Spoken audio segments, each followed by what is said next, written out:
prison system change from retribution to rehabilitation? Well, it's both. I mean, it always has been both. I mean, the first role of prison is to keep people, safe and secure. I've never thought that retribution, it comes back to what Paul Brannigan says. I mean, you'll get people, usually Daily Mail or something like that, saying if they're in prison they should be, given bread and porridge, they should break rocks, or all these things. At the end of the day, prison is about a deprivation of your liberty.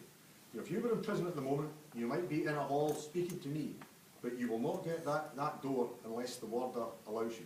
You won't be going home. You won't get the choice to watch the football tomorrow, to go away or do anything else. You won't be home for Christmas. You won't get visitors in for Christmas. So prison is about the deprivation of your liberty, which actually, when you think about it, you do get the Daily Mail saying, well, it's dead easy, that they're all sitting in prison doing handstands, having a life of Riley. It isn't like that. When you can't see your son, if you've got one, or your mum, or your dad, or you're feeling low, and they say, well, there'll be a visit in 4 weeks, so, or you'd like to watch this or that, well, no, that's not on. So, fundamentally, it's the deprivation of your liberty. I don't think, we should go for retribution beyond that. That's why in Scotland, prosecutions are bought by the Crown in the public interest. Something has happened, the Crown say this is unacceptable to us, we've got to make recompense to the person who suffered. So the retribution has to be dealt with proportionately, it has to be dealt with humanely, and as I say, those who say that we should lock them up and do this, whether it's put a wasp in a jar and shake it around, if you've got a dog and you poke it with a stick, when people come out of prison, as they do you want it like that wasp out the jar? Do you want it like that dog that comes off leash? Or do you want it like Paul Brannigan that says, I never want to come back here, and I'm glad the staff have worked with me to try and get the SFA badges so that I can get a job giving kids football lessons and all these things. So, the retribution comes through the punishment. Beyond that, what we should try and do is work out what we can do to reform them. So it's about security and reform. Who's not had a shot? Look at my back, sorry. What do you believe is the best way to tackle youth crime? I think the best way to tackle youth crime is, first of all, I've got a friend, Norman Drummond, and it applies to youth crime, it applies to everything. All individuals need 3 things. He talks about the power of 3. I don't even know if you've got the book in the library, it's not the power of 3. People need self-esteem. If you don't have self-esteem, you don't believe in yourself, then nothing's going to work. Me shouting at somebody, head teacher shouting at somebody, police officer, sheriff, judge shouting at somebody, they ain't going. Somebody's got to have self-esteem, they've got to have hope that life can improve, and they've got to have aspiration that each day they'll do that wee bit better. So a lot of, I think, youth crime comes from people who don't have a lot of self-esteem. Comes back to issues I sometimes get, well, what are you not doing about this or that? More young men in Scotland kill themselves than kill anybody else, which is a sign of not having self-esteem. So I think what we've got to do is get people out of work. We've got to reduce alcohol consumption. We've got to give people an opportunity to fill their day, preferably a job. If they don't have that, some ability to keep out of mischief. But if you do those things, that then gives you the 3 critical factors, which is it gives them self-esteem, they believe in themselves, and they want to improve themselves. They've got hope their life will get better, and they've got aspiration that actually, whether it's how you do football, whether it's how you achieve academically, you're going to try that wee bit to get better. So I think it's the same in youth, it's the same in all aspects of life. It's about giving folk something to live for, something to believe in, and something to occupy their day. What are your views on biological reasons for crime?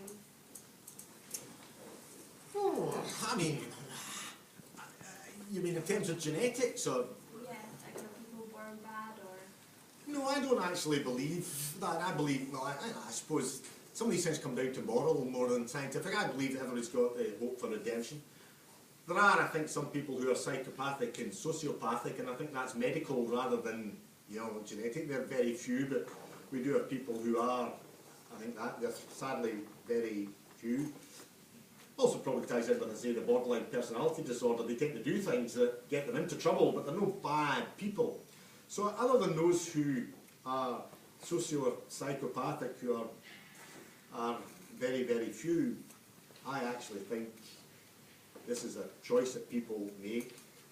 It's not predestined.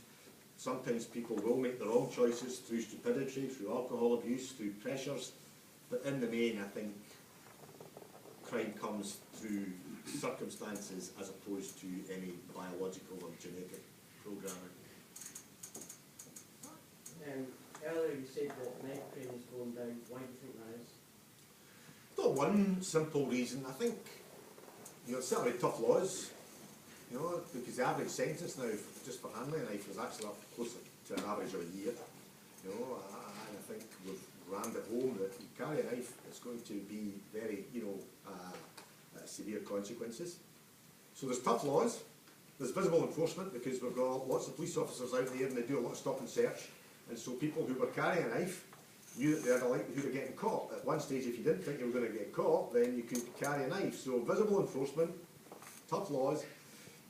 Equally, it's about persuading and educating, and we've put a lot of effort in through Medics Against Violence, about training people, because I always remember being in Parliament, young offenders, a lot of those guys were in for carrying weapons and weapon offences, and we worked out, why did most people carry a knife? Some carried because they were bad and were going to do bad things, and we correctly had stopped them, searched them, punished them, and they'll face the consequences of their actions.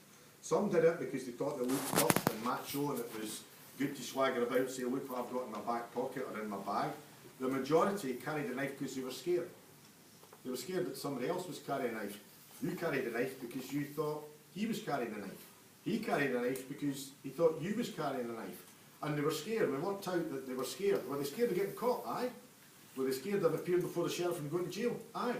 But they were more scared that before they would get caught, you would meet him at the end of the road and he might stab you. So a lot of this was about working with young men in particular to say, he's no carrying, and the only reason he's been carrying is because he thought you was carrying. So both of you stop carrying.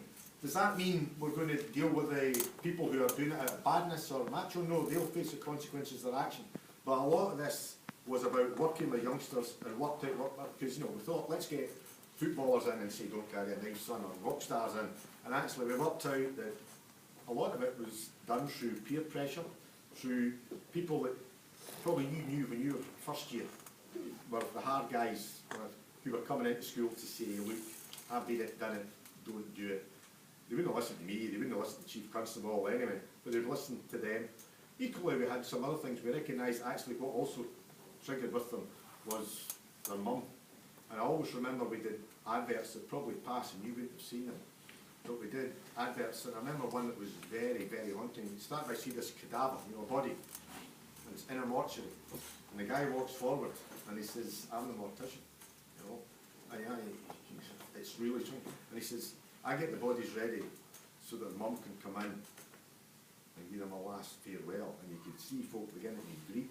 I mean, even thinking about it, I could feel it was really, really powerful, because we also recognised actually kids worried about what would, they weren't scared about themselves, because young men, and I was one once myself, tend to think you're immortal. We see that in driving matters and cars.